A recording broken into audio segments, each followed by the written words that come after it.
आज मैं हरियाणा के अपने उन भाइयों बहनों से बातचीत कर रहा हूं जिनकी आयु 60 वर्ष पार और अभी हो सकता है आप लोग 65-70 के भी न हुए हो। और इसलिए मैं ये मान के चलता हूं कि आप सब मेरे सब साथी हैं, हम साथी हैं। मैंने माना है कि पूरे हरियाणा की जनता 2,87,00,000 लोग, लगभग 72 लाख परिवार, ये सब मेरा परिवार है।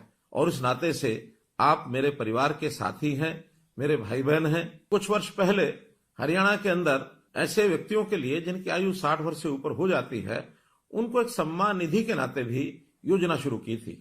और वो योजना शायद 100 रुपए के आसपास से शुरू हुई थी। 2014 में हम लोगों ने सरकार संभाली तो उस समय ये पेंशन 1,000 रुपया मासिक थी। अगला जो 2023 का महीना शुरू होने वाला है, उस समय ये हमारी जो पेंशन है, जो सम्मान निधि है, ये 2,750 रुपए हो जाएगी। कहां 1,000 रुपया, कहां 2,750 रुपया। अब इस नाते से हम अपने प्रदेश के लगभग 18.5 लाख बुजुर्गों को ये हर महीने राशि पहुंचाते हैं।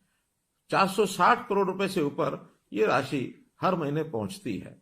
अब दो ही कंडीशन है किसी भी बुजुर्ग की वो पेंशन शुरू हो, या तो व्यक्ति 60 वर्ष का हो गया है, और या फिर जो 60 वर्ष का हुआ है वो दोनों पति पत्नी की आय ये 2 लाख रुपए से कम होनी चाहिए। हमें लगा 2 लाख रुपया ये कम है, तो इस अगले महीने से हमने इस आय को भी बढ़ा करके 2 से 3 लाख रुपया कर दिया है। जिस महीने में 60 वर्ष का व्यक्ति हो जाए, उसको तुरंत अगले महीने से अपने आप पेंशन शुरू हो जाए। मात्र एक कागज पर आपको साइन करना होगा। एक ही महीने के अंदर अंदर वो सहमति पत्र के साइन भी हम कराते हैं, और उसके बाद उन लोगों से जो सहमति पत्र देते हैं, अपने आप ही पेंशन है ये जाना शुरू हो जाता है। हमने लगभग 6 महीने पहले इस व्यवस्था को शुरू किया था, और इन 6 महीनों में 16,500 लोगों को और ऑटोमेटिकली अपने आप पेंशन मिली।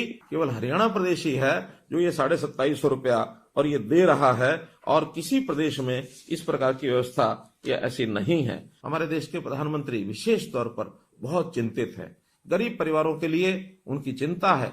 इस नाते से उन्होंने हर गरीब परिवार के लिए 5 लाख रुपए तक का ये जो स्वास्थ्य बीमा है ये लागू कराया है आयुष्मान भारत के नाते। हमने उसमें अपनी एक योजना बनाई, चिरायु योजना, ताकि 1,80,000 रुपए तक की आय के जो परिवार हैं उन सबको इसका लाभ मिले, और इसमें 29 लाख से भी ज्यादा परिवार इसमें कवर हो रहे हैं। इस वर्ष के बजट में हमने इस आय को बढ़ा करके 3 लाख रुपया प्रति परिवार ये आय रख करके, और थोड़े से पैसे लेकर, थोड़े पैसे यानी 125 रुपया महीना अर्थात 1,500 रुपया साल, इतना पैसा लेकर के भी उनकी जो स्वास्थ्य बीमा योजना उनको भी इसको ऑफर किया है, ताकि वो इसको ले सके और परिवार के इस खर्च को बचा सके। एक वर्ग ऐसा हमको ध्यान में आया कि आयु भी 80 वर्ष से ऊपर है, अकेले रहते हैं, और उनकी अपनी इनकम हमारे डाटा के हिसाब से 25,000 रुपए से कम है। ऐसे भी 3,600 लोग हैं।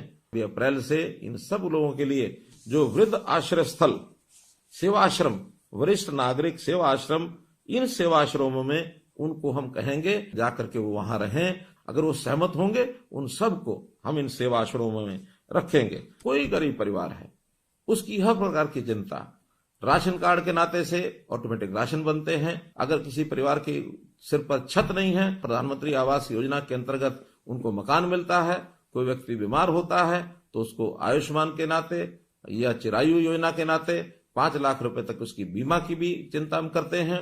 उनके बच्चों की पढ़ाई की भी हम चिंता करते हैं। और तो और कोई व्यक्ति आगे चल करके भी बीमार न हो, उसका स्वास्थ्य जांच जरूर हो, इसके लिए भी निरोगी योजना बनाई गई है।